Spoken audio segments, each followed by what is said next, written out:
Actualité du jour, émission Tomeme la cabine, actualité à temps réel. Voilà, ça fait un moment que Tozaki sous devant ba poste télévisé en abinoté. Maintenant, le lot awato, c'est là qui cause la liboso nabino. Enfin, il y a qu'à informer bino na actualité.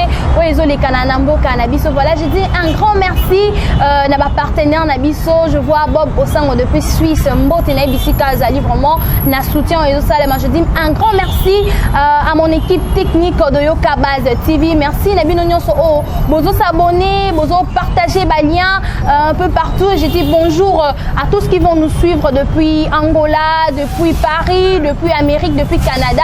Donc mbote vraiment tozali nabino et longo. Voilà l'actualité où ils ont dominé nambo canabiso ezali que qui peut perdre plutôt en Afrique le président tanzanien Akufaki Lobi à partir message qui lancé à partir il y a 18h voilà il y a on est au comité tapé du solo nango et puis tozali toujours en attente il y a un nouveau gouvernement jusque là suite égalité et puis à part ça nous allons aussi parler à chaque fois ceux qui moula et beti nambo canabiso donc dégâts ils ont salema tellement ébélé peuple congolais ils ont mis les lacs toujours to éviter baganga qui fati béton mais tozane a besoin il y a plutôt il y a comment un changement na mboka na biso to kolobela yango et puis Union européenne exiger enquête moko approfondie pour na liwa o ezala ki ya ambassadeur italien nde to kobeta pe ba sujet mususu e koya na sepela ki koyambela bino invité moko o boyebi déjà aleka pe déjà na ba mikolo eleka kala aleka ki mento koyambaye. Plutôt pour ceux qui ne me connaissent pas, je suis Consolate, le bébé de la presse. Voilà. Bonjour Benjamin Mwanasuka. Bonjour maman Consolate. Je rappelle, vous êtes le communicateur de l'UDPS, parti au pouvoir. Oui.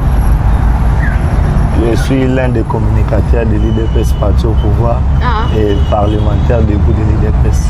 Voilà. Nous venons de perdre le président de la Tanzanie, John Magufuli. Voilà, il est mort à l'âge de 61 ans. Donc, étant peuple congolais, citoyen, ni nous partager na bande qu'on habite sur la Tanzanie. Bon, matin les a fait citer. Vraiment nazo kabo la compassion na ngai. Voilà. Na bande qu'on habite sur la Tanzanie. Na passe comme li bango. Pour perdre Mokonza Mboka eza lipanango baté. Et c'est quelqu'un qui était déterminé, un panafricaniste, un motabanda ko trôner ba valeur ya peuple africain. Anda ko bundela auto bengi baindo et ko perdre motu ya bongo, ça fait toujours très mal. Yango nazo ko ba condoléances na ngai na peuple zambien nyonso. Voilà, merci. Na compassion dans le lingo partagé commis déjà na bande konabiso ya Tanzanie. Pour déjà tokota na émission na biso inondation zo salema tellement ebelé ndeko Benjamin. À chaque fois ceux qui moula et beti na ville à Kinshasa dégâts ezo salema bandako ezo zinda. Il y avait aussi des morts na moula o elekanaki awa pompe to monaki pont ya mayanjili wana ebukanaki. Donc eza vraiment pas au monde que Kinshasa eza ya quoi ya ko reconstruire. Bon, ezali par rapport à régime outi koleka. Bateau bakambaka Congo, moi je pense que Belge na Congo na Kinshasa pardon. Bazana bisika babaki bakoko tongate bayebi kosala e basalaka étude.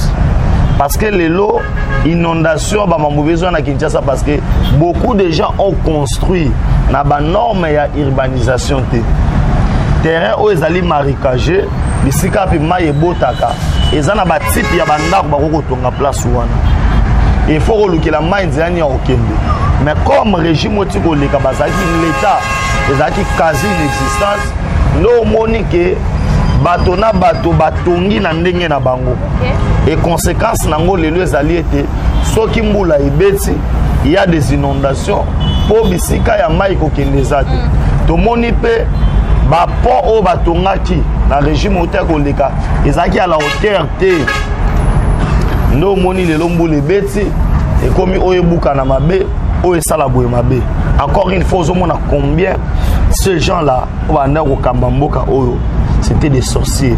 Ils ne voulaient pas que Congo ait de liboso. Moi je pense qu'avec venir à pouvoir il y a moi Mboka Félix Antoine Chilombo Maramwana on tokokena malembe pour nous ko bongisa yango ndeko Benjamin na kachomo muke tozonga na makambo oyo lobi wana ozo rejeter na régime passé pour le moment régime passé ndé mutezo dirigeant ou bien régime o ndé ezo diriger bino l'UDPS. Bon mama consolante tango lobi point bukani et bukani na régime na bisoti c'est pour aller tonga na régime na bisoti. Mais tango lobi na responsabilité ya ko bongisa mboka ya ko tonga omona ki mokonza mboka te lobi abandaki mabuya alansaki auto bengi ko réhabiliter ko tonga banzela ya voirie urbaine à Kinshasa et à relancer ngo pe ko na auto bengi na ba province. Vous comprenez? Pour le bataille que biso on a responsabilité non. Tous amis croisés le gouvernement est en œuvre. Au calamité. Au moins le régime passé ton une responsabilité les amis non il faut besoin yango. Est-ce que vous comprenez? On le dit bien que mbula ibeti conséquence est lelo.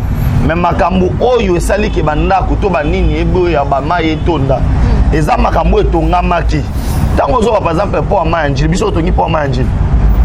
Tongite tango par exemple quartier boetondi banani bateki mapango na quartier wana qui ont distribué batitre foncier pardon na ba mapango wana banani bakati ba mapango na ba norme urbanisation te parce que pour bakata quartier il faut pas prévoir placement il faut kende il faut basala nzela il faut batia courant batia mai ndena sima bandi kokata mai soko salela yango nzela te mai komisela yango monzela c'est simple tokozwa caméra na yo tokena ngo pembeni awa okomona ke bandako o to eza na sima koto yo eza na droit ya ezala te mais oui bisa que nos responsabilités to lata yango est-ce que biso ne to tekeli ba lata yango tandis que bozana no pouvoir boko lata yango c'est votre devoir ya est-ce que c'est que marambozo ba ke to lata yango ba to lata makambo oyo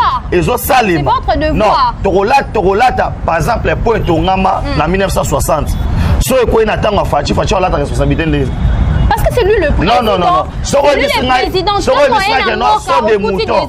Bon, mais il y a un ça ne va pas. Baka niveau exact na ville à Kinshasa. Donc ce que moule beti ba dégâts, bandeleza kobe ba soto keno na bongolo. Ndeleza te. Ozolo ba makambo oyo, Moula soto beti. Donc situation zo continuer ko s'empirer. Est-ce que vous comprenez? Ozolo ba makambo ya nzela, lobi ba lansaki déjà makambo ya nzela. Surtout que le moi c'est pas bandit déjà. Comment déjà la problème commanda koloba eza musala na esa limité to lingi de to mona na lobby boy lobby o mona ki mokonzi mboka c'est na lobby boy lobby o mona mokonzi mboka azo sala a lancer ki ba coup d'envoi to lancer te pour mituna ko to zayo il a lancé les coups d'envoi so musala ngo lingo mona basala ndenge c'est que Fachi mo fo azwa pau abana botimwa na balabalo bende. Si a dit aux ans après ça Moussa Salama balancer qui on a lancé tu me dis toi là ta responsabilité ministère il y a habitat bazu ba proposition nini pour que ba dégâts et ça les marasu sous tel ceux qui ba moula et beti parce que il y avait le monde dans la province nous avons un gouvernement où ils allaient démissionnaire où il jamais kozwa ba makaba décision minene wana yebi et biso nyonso toza awa tozela eloko moko oyo bengi la sortie du gouvernement pour ezwa solution na ba problème oyo ba congolais baza nango il faut pas kocha na mitu ya bato, c'est comme si Facha va na pouvoir pour ne rien faire, non. Toza wana tozo luka malembe o to bengi solution na ba problème ya peuple congolais. Et bientôt là sortir gouvernement au Salema. Oyo et chanson de tous les jours sortir gouvernement parce que c'était depuis décembre on est d'accord sortir gouvernement ça non sortir gouvernement nous avons depuis décembre il faut pas que le mambo est à la quitté tous les mambo est à la quitté bah suspension plutôt ya babiloko mususu ezala qui depuis décembre jusque là tous peuple congolais a besoin il y a un nouveau gouvernement mais tous est là et situation et là comment côté zo approuver que mambo au Salema na ndenge bozo lobela non so belo moto so prouver les nous avons majorité union sacrée au Badouanda au Salema on a une majorité on a un président Assemblée nationale tous à présent à Sénat il y a 4 union sacrée ba changement ça à niveau il y a ba gouverneur ba zo sala au to bengi ba gouvernement union sacrée na ba province quand il dit que l'eau monte au Salema on a nommé un premier ministre à union sacrée et ceux qui régé à monture il y a ba combo ba yela qui était oh ya qui n'ont pas mon konzamboka te week-end au gouvernement ngai ko bima si ça a retardé c'est par rapport à profil à ba combo pour nous mona que toi na mon konzamboka ça na souci à peuple congolais mais bazaka ba membre union sacrée ba compétence exacte et ton ndengeni non nous ne parlons pas de compétences hein nous parlons de nom ya bato oyo ba gérer déjà mabé au moni moto avandi aza posa lipa on a besoin il y a histoire te peuple congolais a besoin ni peuple congolais a besoin ya abimi na tongo à quelle place moko boata lokoti matiti abwaki na fulu il se retrouve na soir bana bazolia peuple a posé que non ministre moboyo il faut qu'il y ait les canons il faut qu'il combo ya Benjamin Zalawana ministre aboy non parce que main d'œuvre population za rambongo ande na Congo to mona to 100 millions de Congolais to mo le rose le repamba kozada na bato belé za kozana mbongo parce que bato no utiliser bona bilanga musoko ko utiliser aloko taka fulu musoko ko utiliser na bureau musoko ko utiliser akataka libaya et ja ya bato na ndeto ozela et le premier ministre pe ayebi que non le président de la République pardon ayebi que ba kombo ba tindelanga so batindenga par exemple élément X mais élément X wana ayiba mbongo nata bocha komoni faut pas rejeter pour ceux qui batindi ba kombo wana kaka yone mtu obengisa na suna émission mutu boyiba bozongisa lisusu ozo comprendre ndo mone so benda mais Sousso ça n'a pas dans tout le peuple nous avons besoin que le premier ministre Asana Mwalo Mbango à mettre en place le gouvernement. Depuis le non, s'il est incapable de mettre le gouvernement, si week-end doit démissionner, ça capable. Yosa Moussala, Nathan Wessengi. Ndeko puisse à qui offrir plutôt 15 voitures na ba député au bazala qui na FC au ba soutenir qui na kolongwane na FCC tiko na union sacrée. Hein Benjamin mona suka mutu na izali boazumbo mwana wapi pona kosoma mituka cher bongo ko pesa. Bon, ngai personnellement nazali membre à IDPS, naza membre à PIS Mobilité. Question wana le rose journaliste, rôle ka PIS Mobilité tout na ye. Tout na puisse tout na juste ba réaction na yo hein, analyse na yo par rapport na yango. Bon, na osala analyse trop té parce que je concerne ngate. Naza membre à parti politique na yete. Pour ce genre de comportement, parce que Azo c'est un peu plutôt estimé qu'Aza la peu ministre. Yango Nazolo Baké, PIS Mobilou, Aza déjà ministre. Vous comprenez? Aza déjà ministre et que Mbongo Yazo Anaki ministre par mois n'a habité soit à combien et sera son bimituka. Na olukana ye ba bilan na ye état que ministre olobeli yangote ozo comprendre na sens wana ne na tout yo kasiko na sikela ngata ba yimboka pour mitune za yo ba comprendre je ne me pas na kota na confirmer ya koloba par exemple mbongo wana wasombi mituka yibi na caisse à l'état aussi non teza bongote na kokolo ba pete que non mbongo wana ayibité na koma le roi mutu mobwe naza ensemble na ye soka yibaki mbongo wana. C'est pourquoi j'aimerais ko biso ke ezali na bino lokola bozali ba journaliste boki okuta na puce akoyebisa bino place azwi mbongo wana et comment ko offrir ba député ode abaza mituka apesi ba mituka mosusu aussi lota toyebi ba congolais ne ba souffrir. Est-ce que na secteur oyaye place ba bimisa député mbongo wana kwa kosunga na makamusu te il fallait ka kopesa de ba député bazala na mituka ko bakisela bango su mituka misusu nde ba question ya ko yangola bino. Mais pour nga je vois déjà option na kopesa bato ba na mituka ba mituka misusu za malamu te. Voilà, ils ont malamu te wana ezali point de vue. Il y a Ndeko Benjamin Mwanasuka, je rappelle, Aza communicateur, il y a eu le personne Ndeko Benjamin. L'Union européenne va exiger plutôt enquête approfondie concernant l'UA. Il y a ambassadeur italien ou Akufaki Awanambo Kanabiso. Déjà, réaction par rapport à non, ce qui est Akoufi, à Tabiso en Afrique, ce qui est Akoufi dans les circonstances, Oyo. Tous allons d'accord de bagina otalisa. OK. Wana ezali boliwa ya mutu ngondi maraki mutala mugi na tongo bo azagi bien ba beti masasi non. Ezali normal.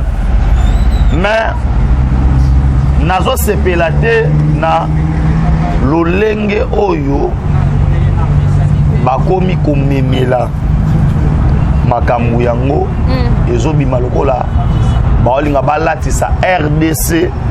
Liwa ya ambassadeur, c'est comme si l'État congolais n'est pas responsable à Liwa. Non. Les faits sont là. Où ils allaient clair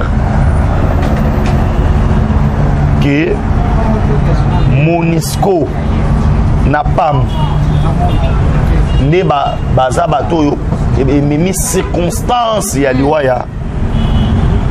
ya nani ya ambassadeur.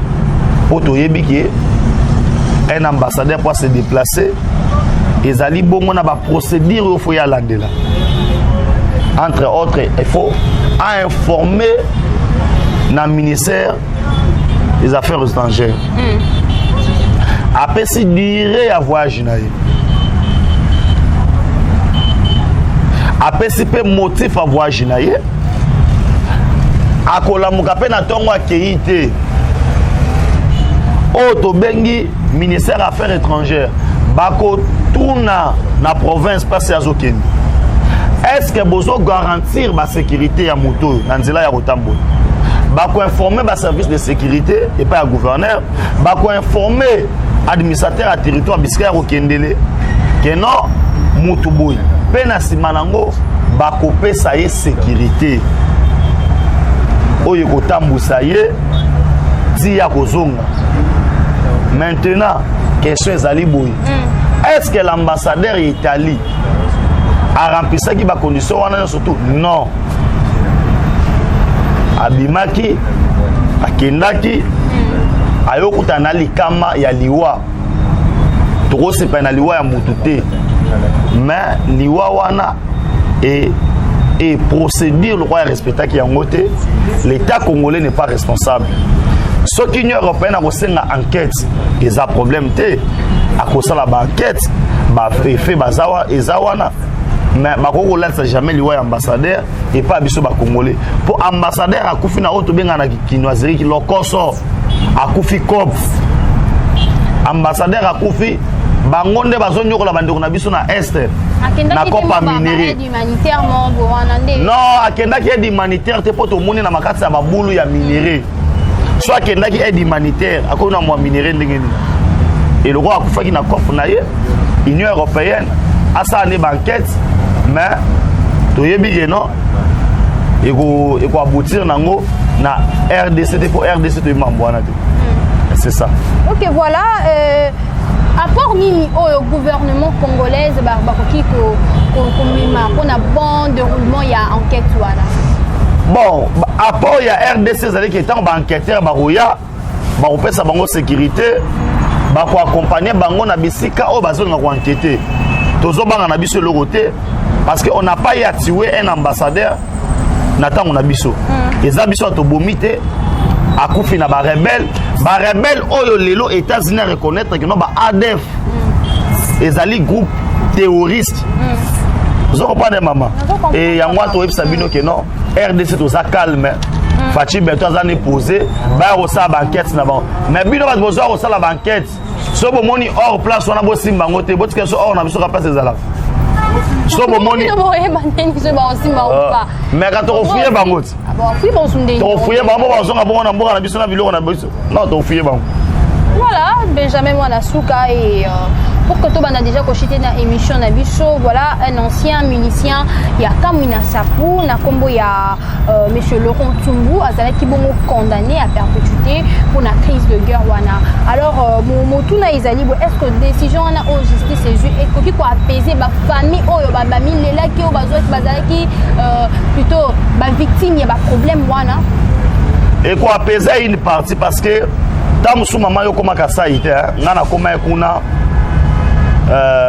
tant na kene mamuna ba traiter ngai o kokato kanga mutema te ba rola gisoto loba komina limeto mu baza esute atumba bango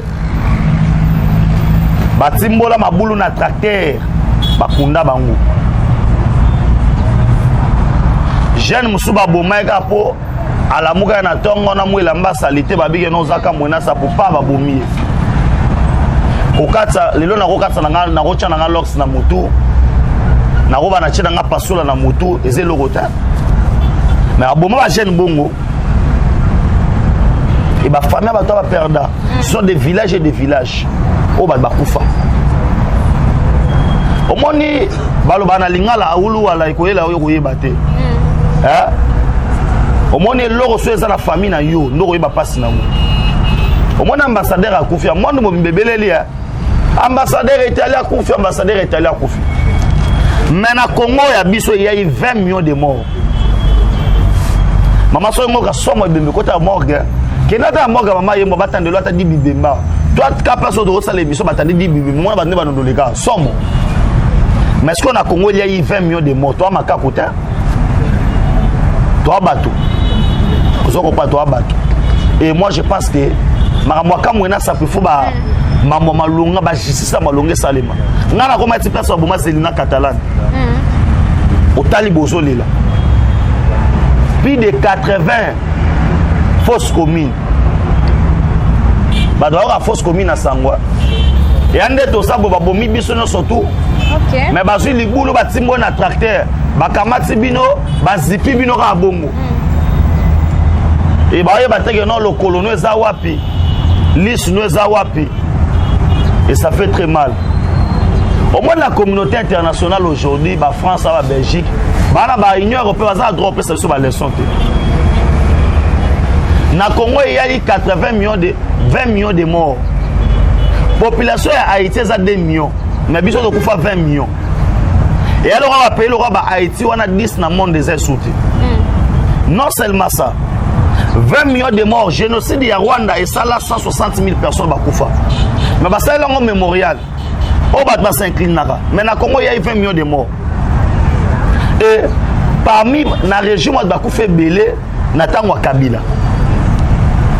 Au moins muto so jeune moi zonga lelote Kabila zonga so Rwanda ki omi yebite. Oui un pasteur pas le cas na yo kabas TV alobela pe marambo cho lobela wana. Yango na zo bisa OK. Il faut yango mona nga ba benga pièce contre pièce ninga kokoma. Na komanga moselele na leli na leli omoni lelo ba jeune ba vanda tanso Cristiano Ronaldo aza 12 bimo comme liboma pour raison mo Cristiano Ronaldo o réseau te ko banda tongo la muki mokate obikende to abobiso tanso boyo fandi tanso obikeno moi 100 francs ali moi 10 francs okolia lipa mais za ya musunenga za boy aye bateke non na soir na ozela wapi mais mboka yazo ba ozela wapi wana za ba ozo ba milliards okuta ke no Moïse Katumbi azana 160 concession minier oyoka o pisu mabila kabiba mituka mais ya musunenga bo raison no so na 60 000 francs na sa kabila bazela ngo wapi question mark ayebite À cause de l'angoisse, c'est pourquoi quand on parle du Congo, je parle du Congo avec mon cœur, avec tout mon être. Des fois, les gens se disent que non, pourquoi Benjamin yo aux risque. Dans un risque, c'est pour nous le non. Le Congo nous appartient. Au Bézama, Moussou, le Béliangote. Au moins, les lots fans d'Abasango, le bio, non. Tu repères ça, tu as un bon organiser l'élection. Mais il y a un bon organiser l'élection. Ça, là, tu as télé à Mélisiri, il y a un bon ça à Mélisiri. Benjamin, l'élection, vous savez, ou pas? Non, au moins, tu as boyé, n'a pire esprit. Tu as besoin d'élection, tu as besoin de. Tu as besoin de ton boulot. Congola liaka. Azo se me dit quoi malonga. Vous comprenez? Pour l'élection, tu as une élection. Et là, tu as un Congo si tu as un Congo. Tu as ça. Oui, moi, je Congolais, tu as un Doki. Tu as qui ça? Tu as qui a besoin au moins na Congo. Il y a rien qui change. Na Congo, maintenant, on avait besoin. Tous les moutons à 100% Congolais. Rien qui change comment? Rien qui change parce qu'on ne veut pas soutenir Félix. On dit toujours soutenir Fatih parce que Fatih c'est notre sang, c'est notre frère. Vous soutenir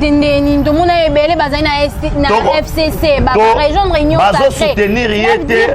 Vous soutenir déjà. Vous soutenir tout le monde lobby ba Congolais, ba te kaka, ba caisse à Massassi. Donc on dit 800 caisses à Massassi, ba tiango na piqué ba ki o teke la ba étranger. Pour étranger à Robomana ni soso, azo Boma Congolais. Vous comprenez? Il faut ce qu'on resenga na ministère à défense. Na resenga na ministère te, nazo sala éveil à conscience à Congolais sur bisika zali. Pour ça Congolais muso avant na frontière, ba ba payer $1000, $1000 ba payer ça ba donner combien? Yo ni ba ba donner $1000. Ba surveiller bango malamu.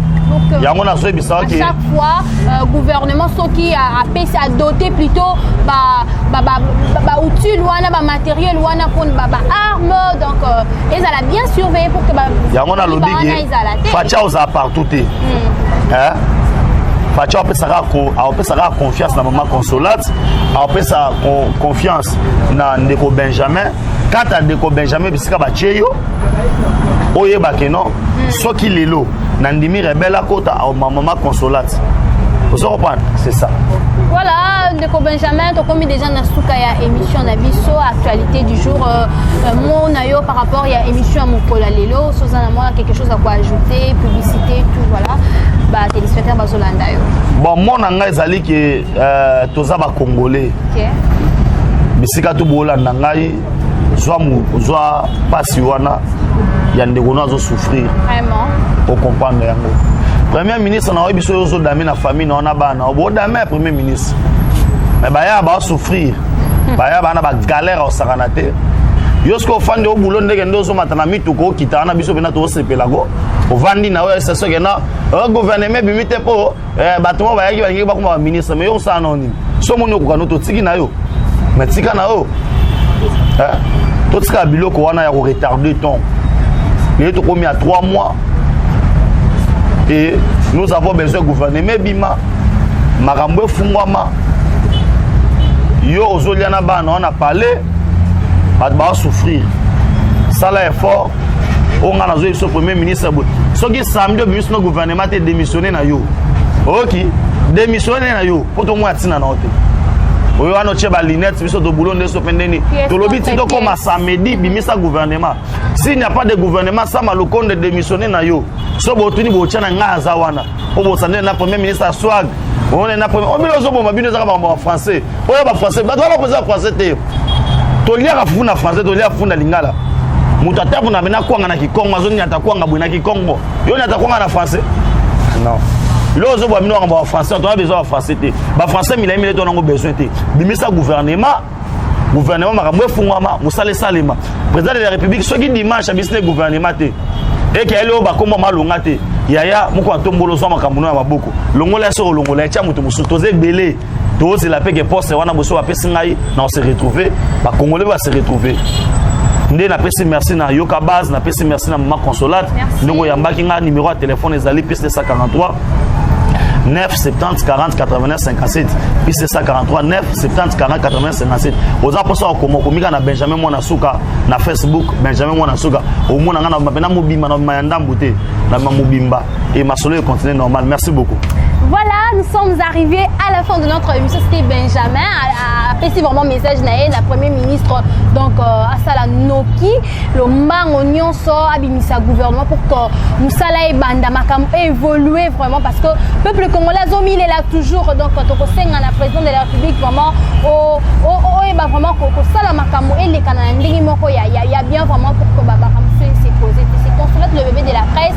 Je dis un grand merci à mon équipe technique H4, le cadet de la presse pour la Moussala Kitoko Oyo, voilà, belles images au bozo depuis Bisika Nyonso Bozali, voilà, n'a pas vraiment merci mingi na Moussala Kitoko Azosala, merci na ndeko nanga Davina, la patrona concert na biso yayo Kabas TV Mbote na epi Bisika Azali. Je dis un grand merci na ba partenaire na biso Nyonso vraiment. Sinon, bon s'abonner massivement, bon partager lien na biso. Bon partager, bon liker, bon commenter. Le numéro est affiché au bord de vos écrans. Bon commenter, bon tinda vraiment ba commentaire na bino. Voilà ba défaut, ba remarque vraiment bon tinda na ba commentaire et que ça la keto améliorer qualité ya musala na biso. Ngana bino tokutani bongo mbala ya sima. Merci bye.